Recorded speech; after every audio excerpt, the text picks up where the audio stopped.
Welcome from Foster Swift Sports. I'm Dave Russell alongside Charlie Sarche and Tony Delamonte. Today, we're pleased to be joined by Michigan High School Athletic Association Executive Director Mark Ewell. Mark, thanks for coming on. Good to be with you.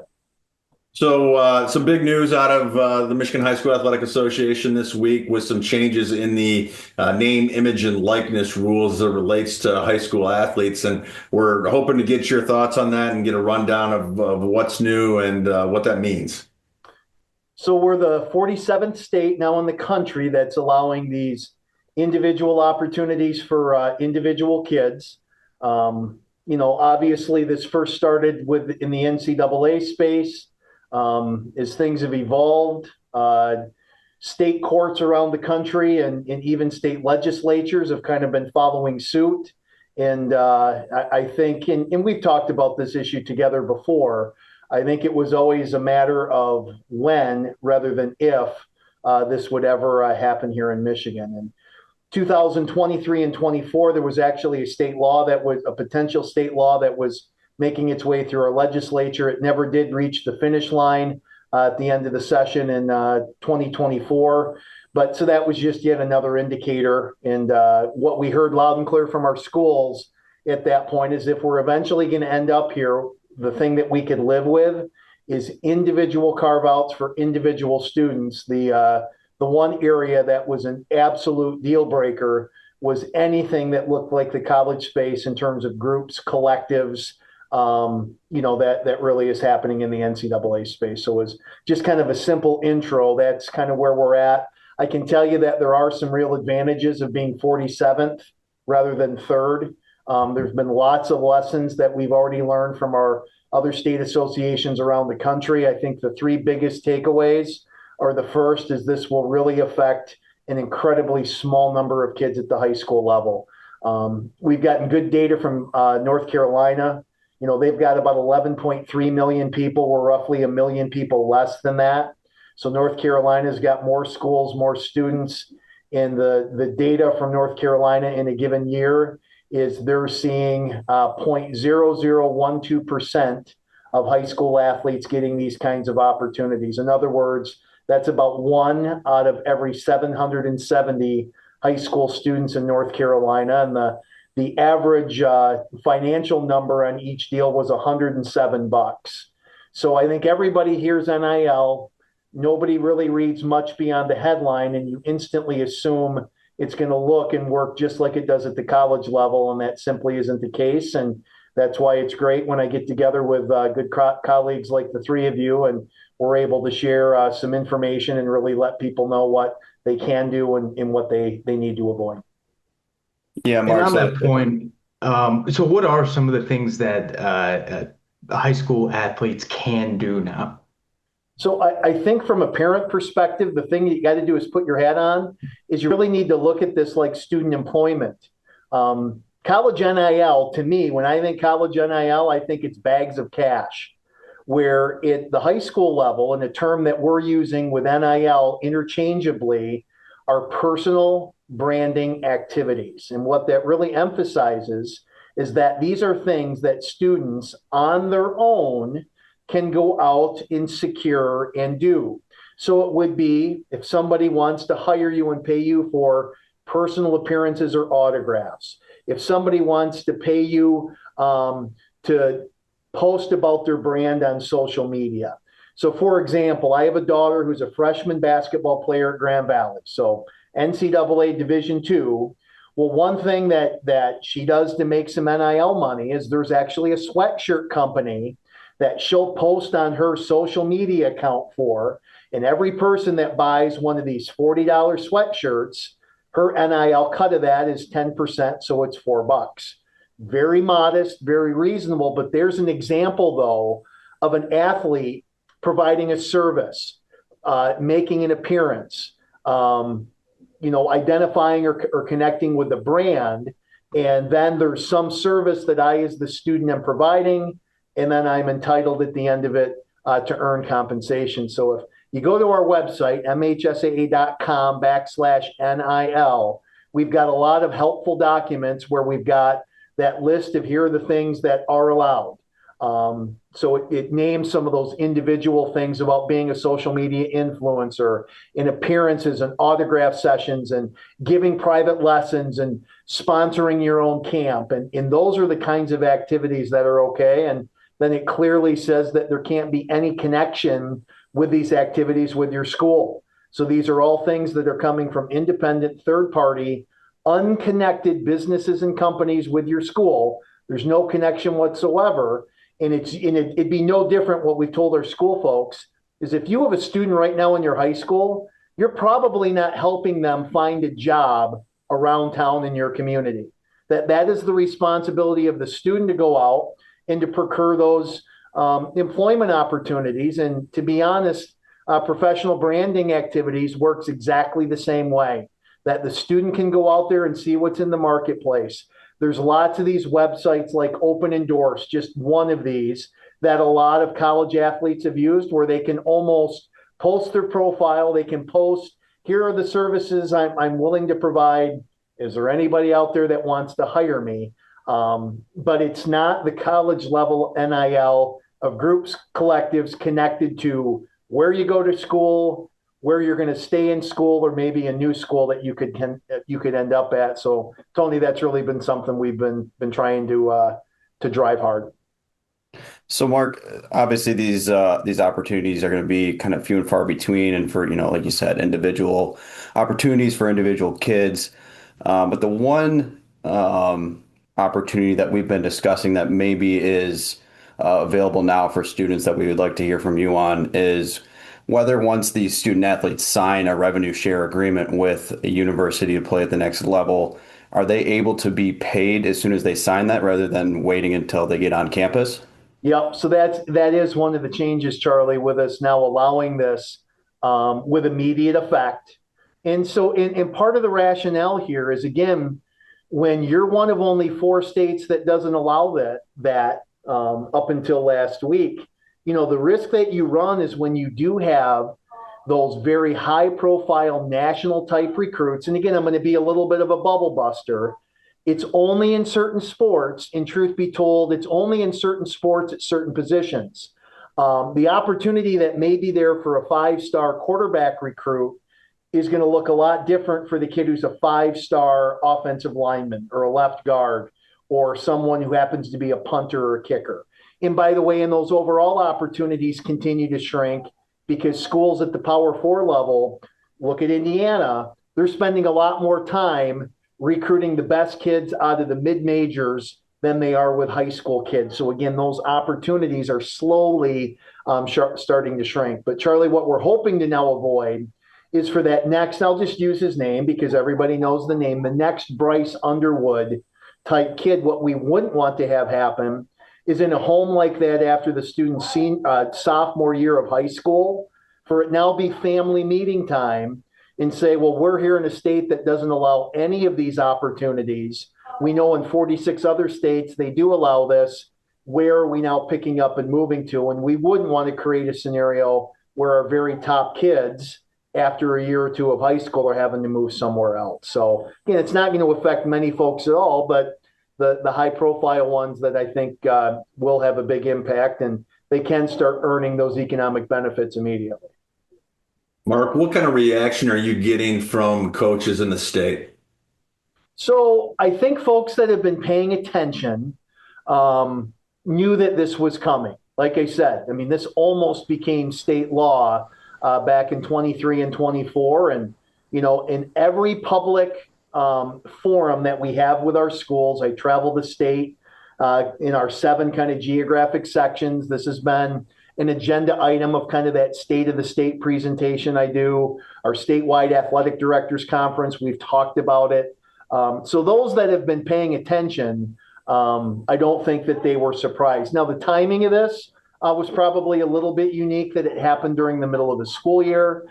And then again, I think coaches, or even the general public who haven't been paying attention, who haven't realized that we were the last of 4 states not allowing this, they were maybe a little surprised. And I think some of the social media reaction's been interesting, because it's been a lot of folks who I don't believe have read anything past a headline. They see NIL, they simply assume, well, it's going to work just like it does at the college level.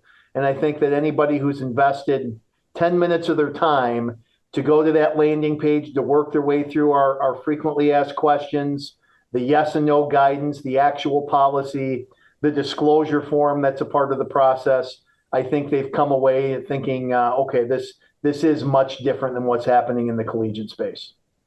And I'm guessing there was some strategy behind using the term personal branding activity rather than NIL, because I think there are a lot of things attached to NIL, but just wanted to get your thoughts on that. 100%. Again, one of the benefits of being 47th rather than second is that term just continues to drive home the fact that these are for individuals.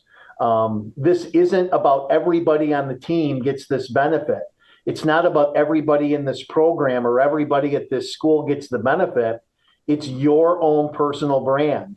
And the other thing that there's really three groups of kids that I think are going to have access to these kinds of benefits. It's been the lesson that we've learned in the other 46 states.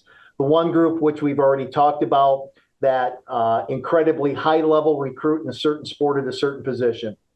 The second group of kids are actually the very, very elite Olympic sport athletes.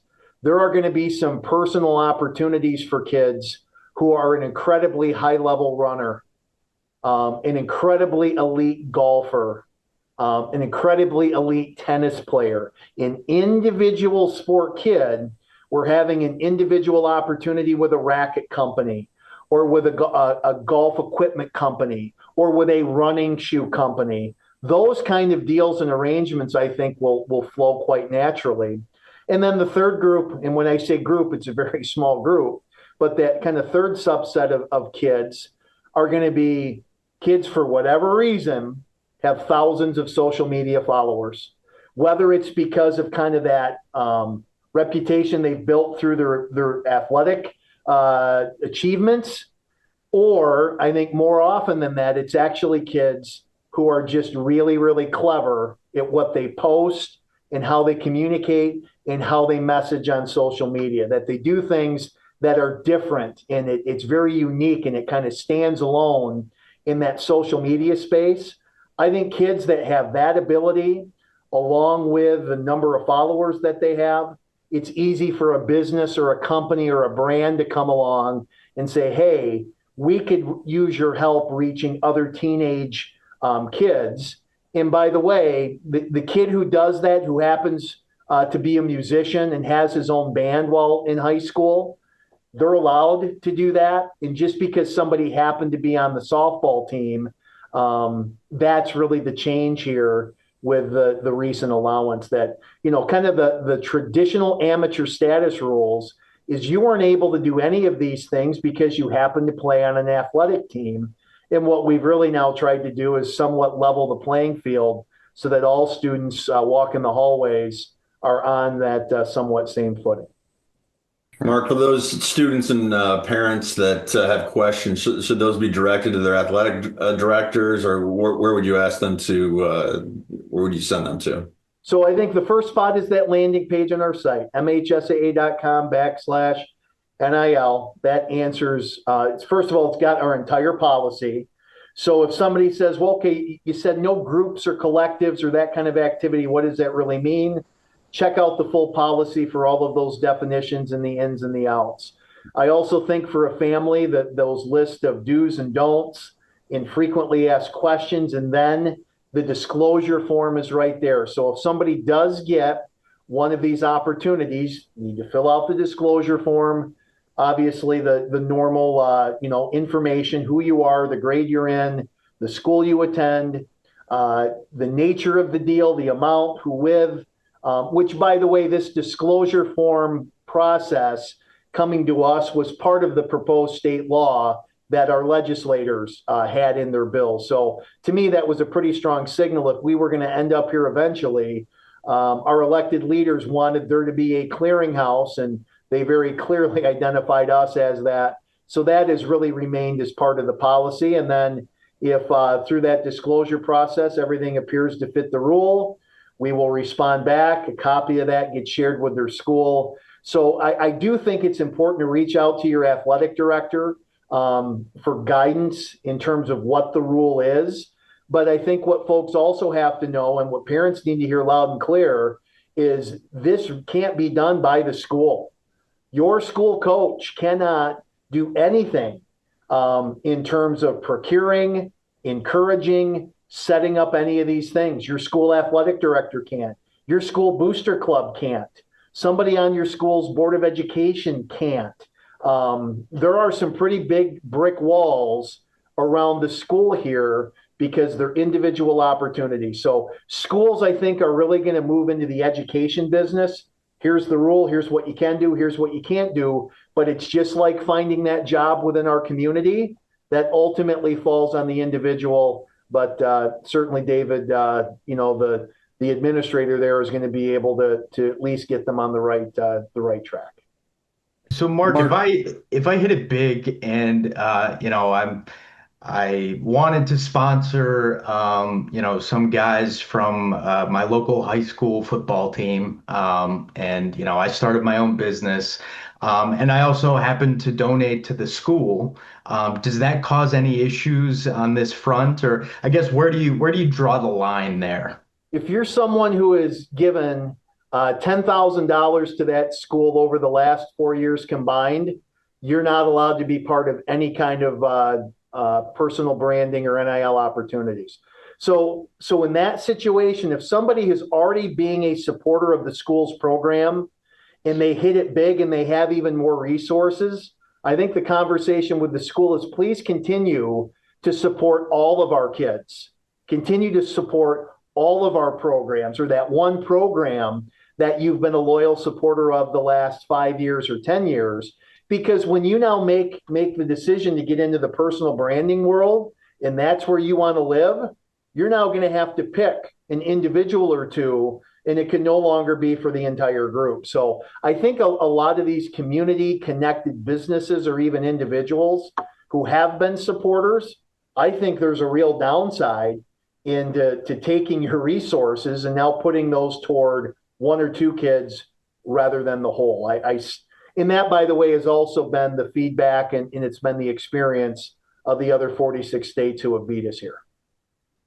So, Mark, I know just based on reading the rules real quick, and parents and students would see this too. You're not allowed to use your jersey or your school's name, your mascot logo, anything like that in any of these deals. Does that include maybe like travel team gear? Is that completely separate? And would that maybe be allowed? Completely separate. So because we're an association of member schools, all of our rules and regulations deal with the school team. And so any of the intellectual property of the school or the MHSAA or your school's league or conference, all of that can't be used. So you can't be using the school uniform or any of those other school associated or trademark things. You can't use any of your own school's facilities. So somebody said, well, our district, they allow somebody through their community ed office to rent the gym for a half hour. Can we rent the gym and use the gym for some kind of a photo shoot for a personal branding opportunity? And the answer to that is no. This is personal branding. It's outside of the school. It's not connected to the school, not connected to school athletics. This is you. This isn't a school branding opportunity. It's your brand. So if you want to make the money personally on your brand, don't connect it to your school. Now, whatever your travel or your AAU club wants to do or not let you do, that's up to them. That's outside of our purview. But there is a clear distinction here in that intellectual property, the property itself, the facilities, that's all got to be disconnected to the school. And similarly, so when you talk about the member schools, you're talking about the high school. So we've talked about before, my daughter Abby's committed to play lacrosse at Pitt, and it sounds like the same as your daughter. She has the ability to, through their NIL store, sell Pitt sweatshirts with her name on it and make money in that way. So that isn't a violation because that's not a member school. Correct. Yep. So some of these college opportunities that kids may be able to plug into, their junior or senior year after they've committed, or probably even more likely after they've signed, whenever that signing window falls for a certain sport. those are things kids are now going to be able to access earlier than what they had used to. Is the MHSAA going to be scrutinizing value on the disclosure form? So, I know at the college level they have set up that commission now, and I think for a period of time, if certain deals were looked at in a certain way, if they sort of appeared to not reflect, some sort of like market value or services actually rendered. Is the MHSAA going to be sort of doing a similar analysis there? We are. So fair market value is the terminology that we're using. Now, so there's some out there that have said, well, you're not going to be able to keep up with, well, again, the experience in the other 46 have been 0.0012% of kids. So we're talking in a school year, I mean, that's going to be less than 200 of these kinds of agreements that come in. We, by the way, when the conversation started in our legislature back in 2023, we had a staff member who has now gotten himself devoted. And by the way, he comes from a college football coaching background, so knows how that world is currently working. He's going to be our point person in terms of staff for reviewing the disclosures, checking out all of the elements to that to ensure compliance. But, fair market value, again, you've got to be providing a service to earn these personal branding benefits and activities and opportunities. And it's not college NIL, which means just bags of cash. So I think in the NCAA's defense, they really didn't give much guidance. Their challenge is they had to also somewhat try and navigate 50 different state laws and how those were all, being with some attorneys here, you folks understand that better than anybody. So here we're able, I think, to take a much more measured, much more narrow approach, but yet still allow those kids the benefits who are able to find them. You're the first person I've heard try to defend the NCAA. It was somewhat backhanded, so make sure we get that here on the video as well.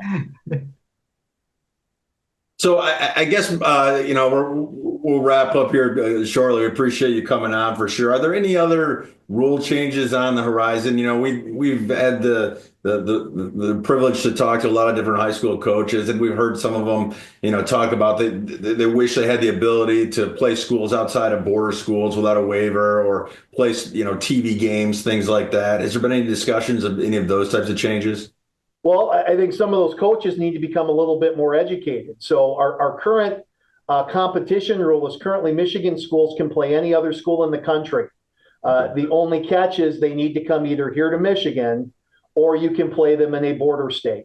So a school from California, if they've got a great basketball team and you want to play, meet them in Chicago. So our border area rule, you can go anywhere you want, regardless of miles, in the states of Ohio, Indiana, Illinois, Wisconsin, and Minnesota, as well as Ontario. So already in that footprint, there are thousands of potential opponents. And now since we've relaxed the competition rule, and by the way, we're an associate, this is school sports.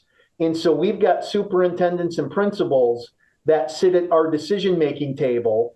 And from an education standpoint, having kids in class, getting kids to graduate, getting kids to do what they need to do in the classroom, they feel like it's fairly reasonable to say, yeah, we'll let you travel, but it's got to remain within the Midwest and you can play anybody you want.